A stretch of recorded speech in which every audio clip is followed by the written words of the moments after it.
Welcome back to Keshavi tutorials Aarti बेसिस here. So आज मैं ला रही हूँ अपने यूट्यूब का पहला वीडियो। तो मुझसे कोई भी गलती हो, कुछ भी हो तो प्लीज़ मुझे माफ़ कर दीजिएगा। और कुछ और अच्छा मैं कर सकती हूँ तो उसका रिप्लाई आप मुझे कमेंट्स में दीजिएगा। और होप कि मैं आपको जैसे ही ऑफलाइन कॉन्फिडेंट रहती हूँ वैसे ही ऑनलाइन कॉन्फिडेंट होकर सारी चीज़ें आपको बता सकूँ, समझा सकूँ और पढ़ा सकूँ।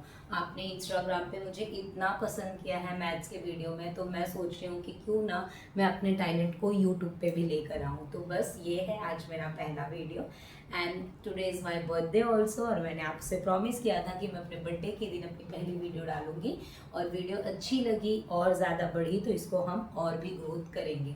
तो स्टार्ट करते हैं विदाउट टाइम वेस्ट किए। तो हम स्टार्ट करने वाले हैं 6th chapter which is factorisation of algebraic expression. क्या स्टार्ट करने वाले हैं 6th chapter which is factorisation of algebraic expression. अक्सर बच्चों को ना चैप्टर्स के नाम ही नहीं पता होते और चैप्टर्स के मीनिंग्स ही नहीं पता होते, जिसका हमें ध्यान देना बहुत ज़रूरी होता है कि चैप्टर्स क्या है, चैप्टर्स का यूज़ कहाँ पर हो रहा है और हमें ये पढ़ना क्यों है। तो हम जाते हैं पेज नंबर 29 पर। पहले इसका कुछ बेसिक्स लेते हैं और बेसिक्स लेने के बाद मैं आपके लेक्चर्स को यहाँ पर स्टार्ट करूँगी। और इसके पहले भी जो भी चीज़ें हैं वो भी चीज़ें मैं स्टार्ट करूँगी, लेकिन सबसे पहले हमने आज 6 चैप्टर के वीडियोस के रिकॉर्ड किए हैं। मुझे पता है कि आपके स्कूल में 1st to 4th चैप्टर आ चुके हैं और ये वीडियो बनाने का पहला इंटेंशन है मेरे बच्चों तक ये वीडियो पहुंचना, क्योंकि मैं सबसे ज़्यादा इम्पॉर्टेंट अपने क्लासेस को समझती हूँ जहाँ से मैंने ग्रोथ स्टार्ट किया है। तो इसलिए मैं 5th तक तो हमारे क्लासेस में पोर्शंस कंप्लीट हैं। 6 चैप्टर से हम लोग इसलिए स्टार्ट कर रहे हैं ताकि हमारे बच्चों को भी बेनिफिट हो और हमारे बच्चों के दोस्तों को बेनिफिट हो और आपको भी अगर पता चलता है कि हमने ऐसे कोई वीडियोस डाले तो आपको भी बेनिफिट्स हो।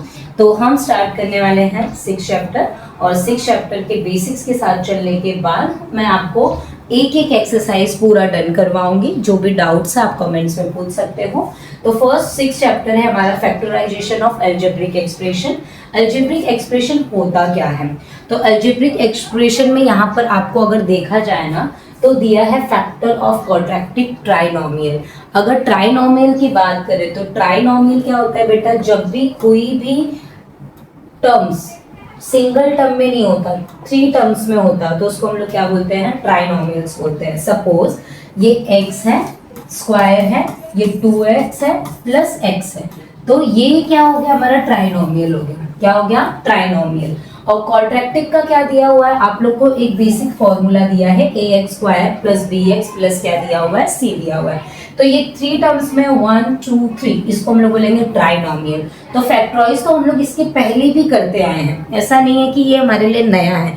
अभी जो न्यू सिलेबस है उसमें हम फैक्टराइज पहले भी करते हैं, लेकिन अब क्या हो रहा है कि जो पुराने सिलेबस थे उसमें फैक्टराइज नहीं दिया हुआ था, जो कि सिंपल सा अलजेब्रिक एक्सप्रेशन आपको 7th में मिला था, जिसमें आप मोनोमियल, ट्राइनोमियल एंड बाइनोमियल्स के बारे में पढ़े थे, एडिशन पढ़े थे, सब्ट्रैक्शन पढ़े थे। लेकिन अब आप क्या पढ़ने वाले? इसका फैक्टराइजेशन पढ़ने वाले हो। क्या पढ़ने वाले हो? फैक्टराइजेशन पढ़ने वाले हो। तो फैक्टराइजेशन में क्वाड्रेटिक ट्राइनोमियल में आपके पास कितने टर्म्स होंगे? 3 टर्म्स होंगे। ये कौन से फॉर्म में दिखेगा? तो ये ax square plus bx plus c के फॉर्म में दिखेगा। कौन से फॉर्म में दिखेगा बेटा?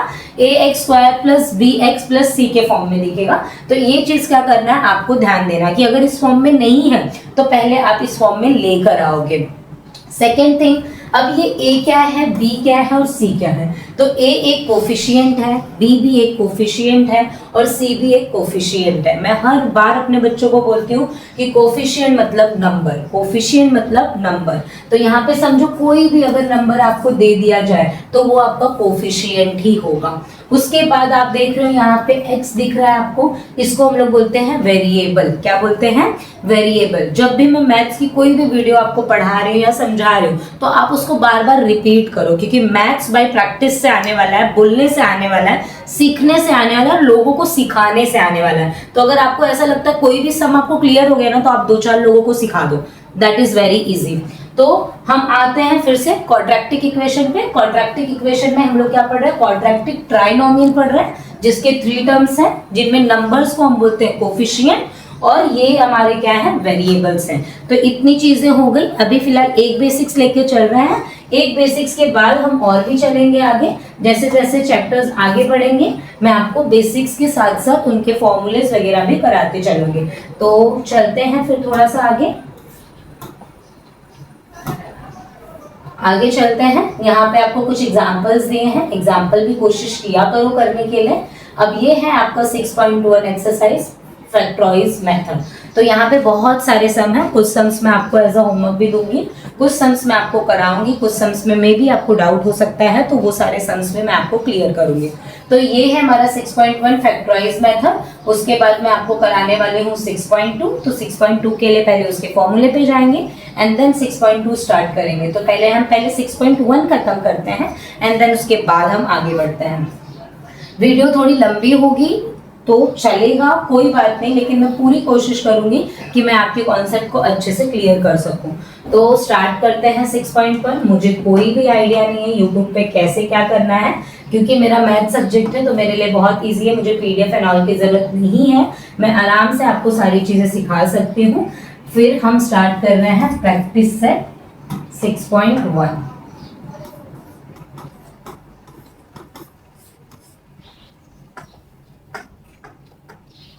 ठीक है, कौन सा मेथड कर रहे हैं बेटा, फैक्टराइज मेथड कर रहे हैं। कौन सा मेथड करने वाले हैं,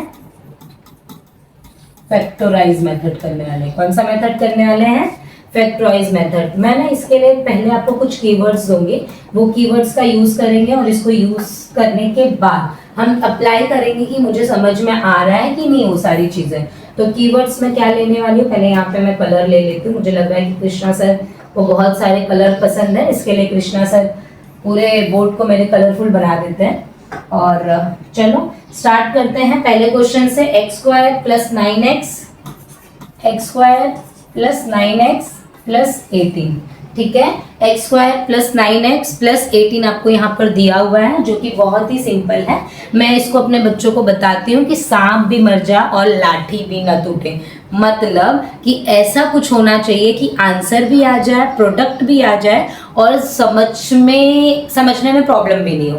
तो ये चीजें हैं। तो सबसे पहला स्टेप क्या होता है, फर्स्ट नंबर का लास्ट नंबर के साथ मल्टीप्लाई करना है। मतलब फर्स्ट टर्म आपको क्या दिया हुआ है, ये वेरिएबल, ये कोफिशिएंट, ये भी कोफिशिएंट है, यहाँ पे कोई कोफिशिएंट नहीं है तो वो क्या हो जाएगा, आपका 1 हो जाएगा। तो हमें क्या ध्यान देना है कि वेरिएबल को तो बाद में देखना है, पहले कोफिशिएंट पे जाना है। तो ये कौन से फॉर्म में है, ax² + bx + c के फॉर्म में है कि नहीं, पहले आपको ये चेक करना है। तो पहले देखो ax² के फॉर्म में bx भी है, फिर c मतलब 18, ये इस फॉर्म में आपको ऑलरेडी दिया हुआ है।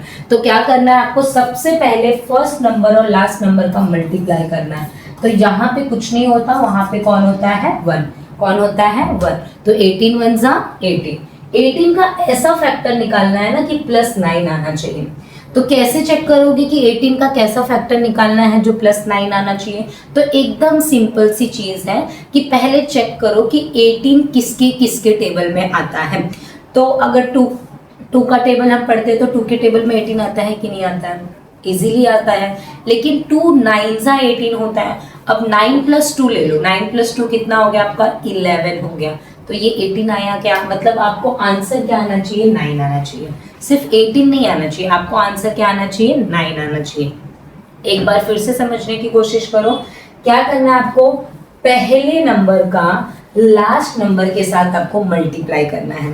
तो पहले कुछ नहीं था, जहां कुछ नहीं होता वहां पे हमको 1 लगाना होता है। क्या लगाना होता है, 1।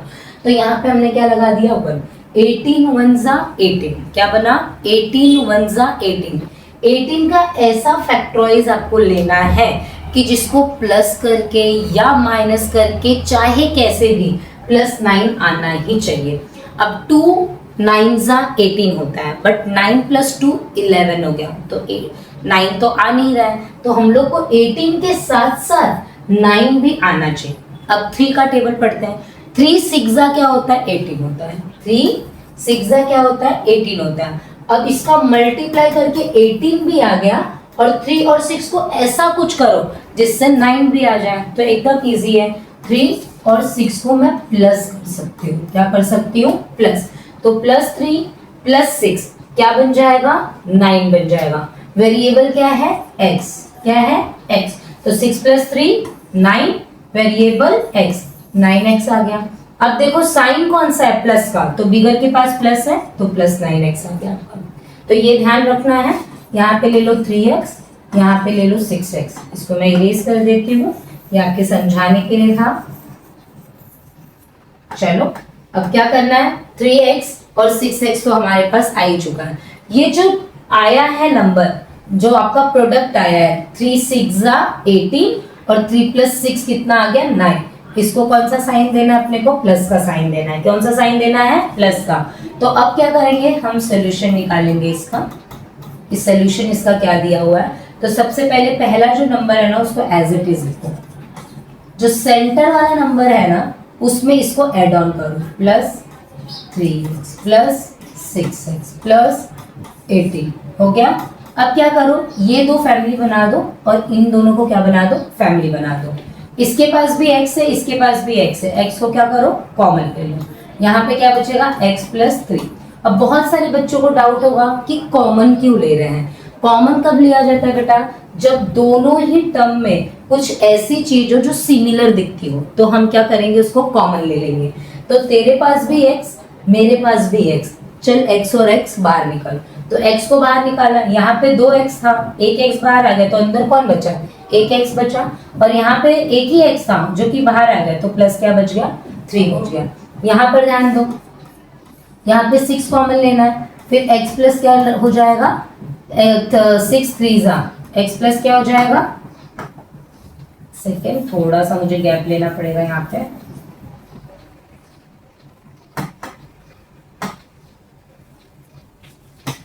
क्या बोला मैंने आपको, इसमें से x कॉमन लो, यहाँ बचेगा x + 3।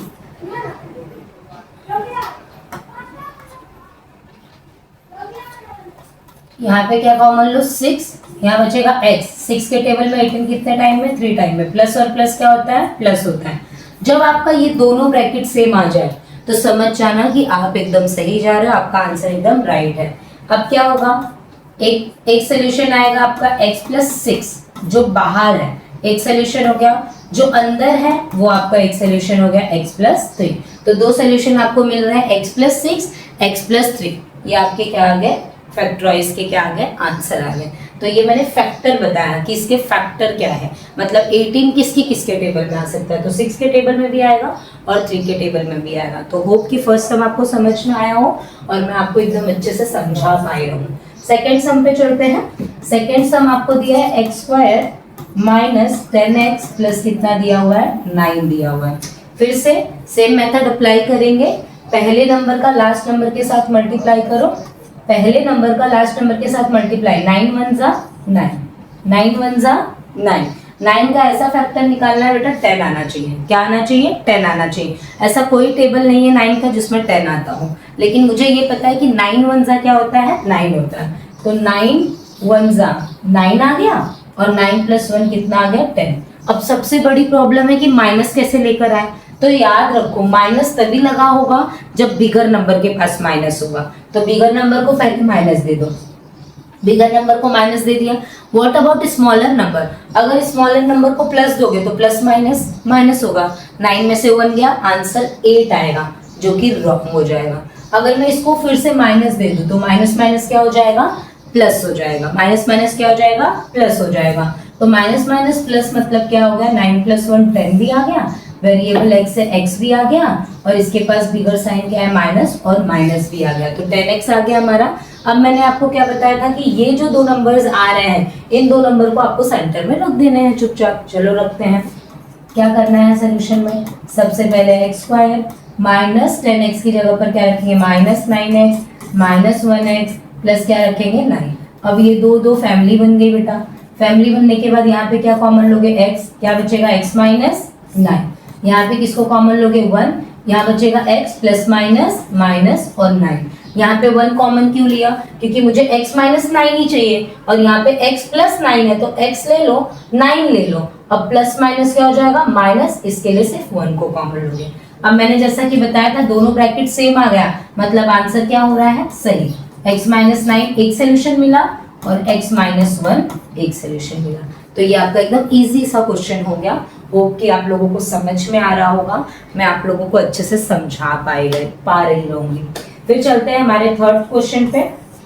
Y square plus 24y plus 144। सबसे पहला स्टेप, पहले नंबर का लास्ट नंबर के साथ मल्टीप्लाई। तो लास्ट नंबर कौन है 144, यहाँ पे 1 जा 144 1 जा 144।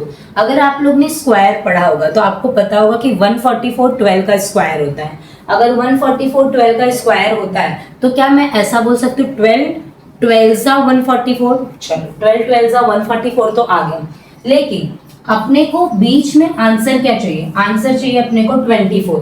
सेंटर में आंसर क्या चाहिए? 24। तो देखो 12 12 जा तो 144 आ गया। अब 12 प्लस 12 क्या 24 आता है? तो ऑफ कोर्स आता है। तो यहाँ पे दे देंगे प्लस, यहाँ पे भी दे देंगे प्लस, क्योंकि दोनों को ऐड करना है। इसको लगाना है वेरिएबल में y। एकदम इजी सा सम हो गया हमारे पास। सॉल्यूशन में ध्यान देना है कि सेंटर में जो भी फैक्टर आया उसको ऐड करना है। फैक्टर को ऐड कर दिया 144। ये फैमिली, ये क्या है? फैमिली है। तेरे पास y, मेरे पास y, y कॉमन ले, y प्लस 12 लिखे यहाँ पे। तेरे पास y, मेरे पास y नहीं है, लेकिन चल मैं 12 का टेबल हूँ तो 12 कॉमन ले। यहाँ पे बचा y और 12 के टेबल में 144 कितने बार में? 12 टाइम में। अब क्या हो जाएगा y प्लस 12 और यहाँ पे क्या हो जाएगा y प्लस 12। दो फैक्टर आने वाले हैं 12 12 के, 12 12 के दो फैक्टर्स हमारे पास आ गए। तो एकदम इजी सा सम है। होप कि आप लोग को समझ में आ रहा हो, और वीडियो में अगर क्लियर दिख रहा होगा तो बहुत अच्छी बात है, और नहीं क्लियर दिख रहा होगा तो मैं पेन चेंज कर दूंगी। आप इसका स्क्रीनशॉट ले सकते हो और फिर हम इस लेक्चर को कंटिन्यू आगे करेंगे। थोड़ा 1 मिनट के लिए मैं साइड हट रही हूँ, आप इसका स्क्रीनशॉट ले लीजिए, फिर हम आगे बढ़ते हैं। होप कि आपको समझ में आ रहा होगा और दिखाई दे रहा होगा। होप कि आप लोगों ने स्क्रीनशॉट ले लिया होगा। अब चलते हैं आगे, इसको मैं क्लियर कर देती हूँ पूरी तरीके से। फिर चलते हैं हम नेक्स्ट सम पे। 5y square plus 5y minus क्या दिया हुआ है? 10 दिया है। टेक्स्ट बुक मैंने नीचे रखी हुई है, तो जिसमें 5y square plus 5y minus क्या दिया हुआ है? आपको 10 दिया हुआ है। सेम चीज बेटा, पहले क्या करना है? अभी यहाँ पे 5 देखिए, कभी भी डरने का नहीं। पहले क्या करना है? फर्स्ट नंबर का लास्ट नंबर के साथ आप सिंपली मल्टीप्लाई कर दो। फर्स्ट नंबर कौन? 5, लास्ट नंबर कौन? 10। 10 5 जा कितना हो गया? 50। अब चेक करो कि 50 का ऐसा फैक्टर निकालो कि 5 आ जाए। कितना आ जाए? 5 आ जाए। अब देखो 5 के टेबल में भी 50 आता है, 5 10 जा 50 होता है, तो क्या 10 में से 5 माइनस होगा तो आंसर आएगा? ऑफ कोर्स आने वाला है। तो हम ये चीजें कर सकते हैं। तो क्या करने वाले हैं? हम ले लेते हैं 10 5 जा 50। क्या ले लेते हैं? 10 5 जा 50। तो सांप भी मर जाए और लाठी भी ना टूटे, मतलब मल्टीप्लाई भी हो जाए और आंसर भी आ जाए और किसी को कोई नुकसान भी नहीं हो, और 2 मार्क्स का सम है और 2 मार्क्स भी आ जाए। तो चलो देखते हैं। 10 5 जा 50 आ ही गया है हमारा। अब हमें लाना है +5। क्या लाना है? +5। तो याद रखना है कि 10 में से तो 5 माइनस होने वाला है, बट साइन वही लगता है जो बिगर नंबर के पास होता है। तो बिगर नंबर के पास दे दो प्लस, स्मॉलर नंबर को दे दो माइनस। 10 में से 5 माइनस हो गया, 5 आ गया। वेरिएबल ले लो y और यहाँ पे भी ले लो y। अब सिंपली सोल्यूशन करते टाइम पे आपको क्या ध्यान देना है? 5y स्क्वायर एड ऑन करो 10y माइनस 5y माइनस 10। अब ये क्या हो गई? दोनों फैमिली हो गए। फैमिली में से तेरे पास y, मेरे पास y, y कॉमन हो गया। लेकिन देख, मैं 5 का टेबल और तू 5 के टेबल में आता है तो 5 भी क्या हो जाएगा? कॉमन हो जाएगा। 5y कॉमन हो गया, यहाँ पे सिर्फ एक y बचा, और 10y में आप 5y से डिवाइड कर दो। बहुत सारे बच्चे कंफ्यूज रहते हैं कि ये कॉमन लेने के बाद टीचर्स आंसर कैसे लेकर आते हैं। तो एकदम सिंपल सी चीज है, जो नंबर आपने कॉमन लिया है ना, उसी को जो ऊपर पेयर्स बनाए हैं उससे डिवाइड करने की कोशिश करो। मैंने कॉमन लिया 5y, और जो ऊपर पेयर्स थे उससे मैं उसको डिवाइड करती हूँ। देखो 5 से 5 कैंसिल हो गया, एक y से एक y भी कैंसिल हो गया, तो यहाँ पे सिर्फ क्या बचा? एक y बचा। फिर यहाँ पे देखो, फिर y से y कैंसिल हो गया, फिर 5 क्या होता है? 2 जा होता है, तो प्लस क्या बचा? 2।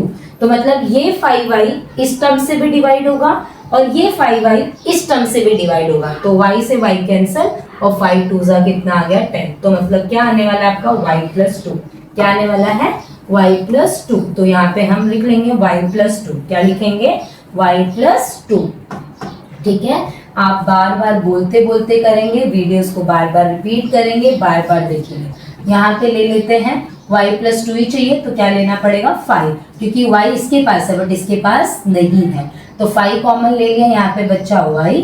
5 के टेबल में 10 कितने टाइम्स में 2 टाइम्स में, माइनस माइनस क्या हो जाएगा प्लस। अब देखो ये बॉक्स और ये बॉक्स दोनों सेम आ गए, मतलब आंसर सही है। तो एक में आ गया y+2 और एक में आ जाएगा 5y-5। अब यहाँ पे हम लोग 5 कॉमन भी ले सकते हैं, तो यहाँ पे y+2 तो हो गया, अगर मैं 5 कॉमन ले लूं तो यहाँ पे बचेगा y माइनस, क्या बचेगा y माइनस, क्या बचेगा y माइनस 5 1 जा 5। तो ये भी हमारा फाइनल आंसर हो सकता है। आप अपने टेक्स्ट बुक में एक बार चेक कर लेंगे कि आंसर यहाँ पे ओवर है या यहाँ पर ओवर है, जहाँ पे भी ओवर होगा आप चेक करके डन कर लेंगे। ठीक है, अभी चलते हैं नेक्स्ट क्वेश्चन पे। नेक्स्ट क्वेश्चन हमारा 5th वाला है, which is p² - 2p and then -35। Solution करते टाइम ध्यान रखना है आपको कि पहले नंबर का लास्ट नंबर के साथ मल्टीप्लाई, 35 1 जा 35, 35 का ऐसा फैक्टराइज निकालना है कि 2 आना चाहिए। अब थोड़ा सा आप भी सोचो, मैं 2 मिनट के लिए पॉज रखती हूँ कि 35 का ऐसा कौन सा फैक्टर है जिसके आंसर से 2 आ जाए। तो 2 के टेबल में तो नहीं आता, 3 के टेबल में भी नहीं आता, 4 के टेबल में भी 35 नहीं आता, 5 के टेबल में आता है। तो बताओ क्या आंसर आएगा, 5 के टेबल में कितनी बार में आता है। टेबल पढ़ने का जिन भी बच्चों को प्रॉब्लम है ना कि मैथ्स बिल्कुल नहीं आता मिस, तो 10 तक टेबल तो याद करो, एटलीस्ट 10 तक टेबल आएगा तो कुछ तो कर सकते हो। तो 2 के टेबल में 35 नहीं आता, 3 के टेबल में 35 नहीं आता, 4 के टेबल में 35 नहीं आता, किसके टेबल में 35 आता है बताओ। 5 में आता है। 5 के टेबल में कितने बार में आता है चेक करो, 5 का टेबल पढ़ो, 5 7 जा 35 होता है, तो 5 7 जा 35, 5 7 जा 35। मैं ऐसे कुछ लिख रही हूँ, नहीं तो चलो ऐसे भी लिख देते हैं, 5 7 जा 35। 7 में से 5 माइनस होगा 2 आएगा, आ गया। बिगर के पास क्या होना चाहिए माइनस, स्मॉलर के पास क्या होना चाहिए प्लस। अगर इसको भी माइनस दे देगा तो माइनस माइनस क्या हो जाएगा प्लस हो जाएगा ना, ऐसा नहीं चलेगा। तो प्लस माइनस क्या हो गया माइनस, 7 में से 5 गया, कितना आ गया 2। वेरिएबल देख बेटा, वेरिएबल क्या है p, तो यहाँ पे भी क्या आ गया p, बिगर के पास क्या है माइनस 2p आ गया। अपने को यही तो चाहिए, -2p ही चाहिए। तो यहाँ पे हम लोग को फैक्टर समझ में आ गया कि फैक्टर क्या लेना है हम लोग को, 5 7 जा 35, 5 7 जा 35, 5 7 जा 35। चलो ले लेते हैं, वेरिएबल का नाम दे दो p, बिगर के पास माइनस है तो यहाँ माइनस आएगा, यहाँ पे क्या आएगा प्लस। कॉमन लेते हैं, p² -7p + 5p -35। मैंने इसकी जगह पर अपने फैक्टर को रख दिया। ये दो फैमिली, ये दो फैमिली, दो फैमिली हो गए। तेरे पास p है, मेरे पास भी p क्या कर ले कॉमन ले ले। यहाँ पे क्या बचा p -7। यहाँ पे देख, तेरे पास p मेरे पास p नहीं है, तो यहाँ पे कौन आएगा 5। यहाँ पे p -5 7 जा 35। दोनों ब्रैकेट से मतलब हम लोग सही जा रहे हैं, क्या जा रहे हैं सही जा रहे हैं, p + 1। एकदम इजी सा सम था, कुछ नहीं था, सिर्फ कॉन्सेप्ट क्लियर करना था आपको ताकि आपको समझ में आ जाए। अब नेक्स्ट आगे चलते हैं, हमारा 5th and 6th number question, which is p² -7p -44। अब थोड़ा सा थिंकिंग करो बेटा, 44 है, कितना है 44 है, 44 1 जा 44, 44 1 जा 44, 44 ऐसे कौन से टेबल में आ जाएगा, इसका आंसर क्या आ जाना चाहिए अपना 7 आ जाना चाहिए। थोड़ा सा थिंकिंग करो, बॉटल दे दो मुझे, थोड़ा सा सोचो, मैं थोड़ी देर पानी पी लेती हूँ, और ताकि मुझे समझ में आए कि आप लोग भी ध्यान दे रहे हो वीडियो पे और आप लोगों को भी चीजें समझ में आ रही हैं।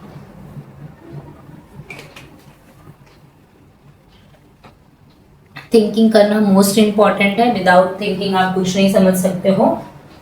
पहले चेक करो 44 किसके टेबल में आता है, किसी सबसे इजी वाला टेबल है, हर एक बच्चे को ये टेबल आता है, 11 4 जा। अब चेक करो 11 4 जा तो 44 आ गया, क्या 11 4 जा 44 आने के बाद 11 में से 4 माइनस करके मेरा 7 आता है क्या, आता है क्या?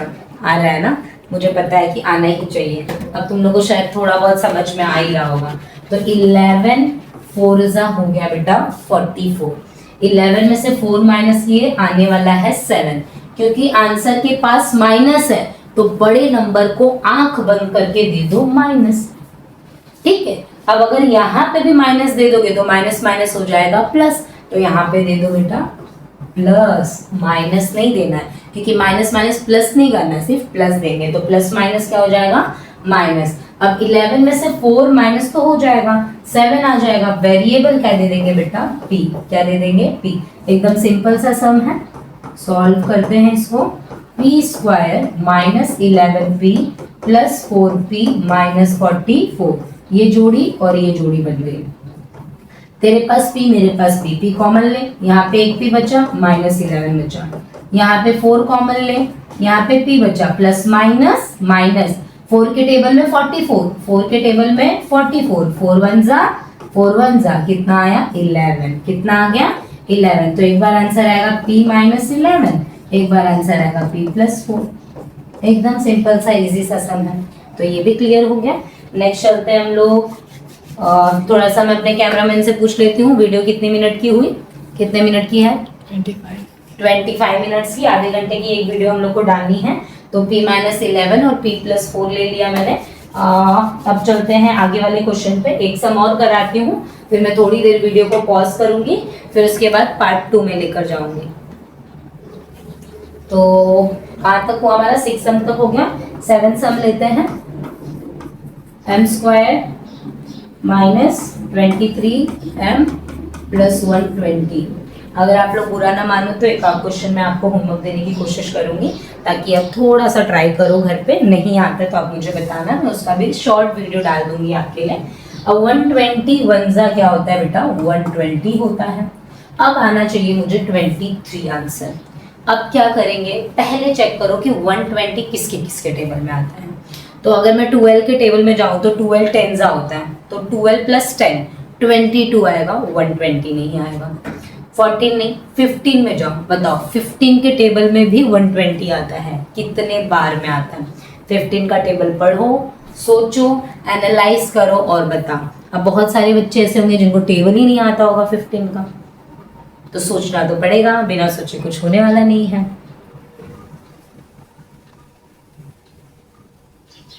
सोचो, समझ में आ गया? 15 8 ठीक है। 15 8 क्या होता है? 15 8 क्या होता है? 120 होता है। तो अगर 15 8 120 होता है तो चेक करो पहले। 15 प्लस 8 क्या 23 आता है? आराम से आता है। तो 15 प्लस 8 23 तो हो गया, बट आंसर में क्या चाहिए? माइनस। तो बिगर को दे दो माइनस। अगर मैं यहाँ पे प्लस दे दूंगी तो प्लस माइनस माइनस हो जाएगा। 15 में से 8 माइनस हो जाएगा, जो कि चलेगा नहीं। तो यहाँ पे क्या देना पड़ेगा? अगेन माइनस देना पड़ेगा। माइनस माइनस प्लस, और 15 प्लस 8 23 आ गया। और वेरिएबल क्या है? m। क्या है वेरिएबल? m। क्या है वेरिएबल? m। तो यहाँ पे चलो सोल्यूशन ले लेते हैं। m square minus 15m minus 8m plus 120। चलो नेक्स्ट। अब क्या करना है? ये दो फैमिली, ये दो फैमिली, यहाँ से डिवाइड करो। m और m कॉमन ले लिया, m माइनस कितना बचा? 15। यहाँ पे किसको कॉमन ले लेते हैं? 8 को कॉमन ले लेते हैं। क्या बचेगा? m और प्लस एंड माइनस माइनस, और यहाँ पर कितना आ जाएगा आपका? 15। तो चलते हैं m माइनस 15 एक ब्रैकेट और m माइनस 8 एक ब्रैकेट। ये दो आपका आंसर आने वाला है, जो कि बहुत ही इजी था, कुछ भी नहीं था। तो क्वेश्चन नंबर 7 तक हमने यहाँ पर देखा है। अब नेक्स्ट जो वीडियो है हम अगले पार्ट में देखेंगे। होप कि आप लोग बोर नहीं हो रहे होंगे। ये मैथ्स है, मैथ्स में हम कॉमेडी नहीं कर सकते हैं, तो चीज़ों को मैं ऐसे ही समझा सकती हूँ। और मैथ सीखने के लिए आपको बार बार बार बार प्रैक्टिस करना है, बार बार कॉन्सेप्ट को क्लियर करना है। तो थोड़ा सा 1 मिनट का रिकॉल करते हैं। मैंने आपको क्या बताया? Factorise method. क्या बताया बेटा? Factorise method. और उस फैक्टराइज मेथड में मैंने आपको क्या बताया है कि आपको क्या करना है? पहले नंबर का लास्ट नंबर के साथ पहले मल्टीप्लाई करना है। जो नंबर आते हैं उसको सेंटर में रखना है। 2 2 की जोड़ियां बना देनी है। जोड़ियां बनाने के बाद कॉमन लेना है। कॉमन लेने के बाद अगर आपका ये ब्रैकेट और ये ब्रैकेट सेम आ जाता है, इट मीन्स आप एकदम सही जा रहे हो। और कॉमन लेने के बाद ब्रैकेट सेम आने के बाद जो बाहर नंबर बचे हैं वो आपका एक सोल्यूशन होगा और पीछे आपका क्या होगा, एक सोल्यूशन होगा। तो इसका आप जरूर ध्यान देंगे और अच्छे से करेंगे। होप कि आप लोगों को वीडियो पसंद आएगी, अच्छा लगेगा। खुद भी देखो और अपने दोस्तों के साथ भी शेयर करो। So thank you so much.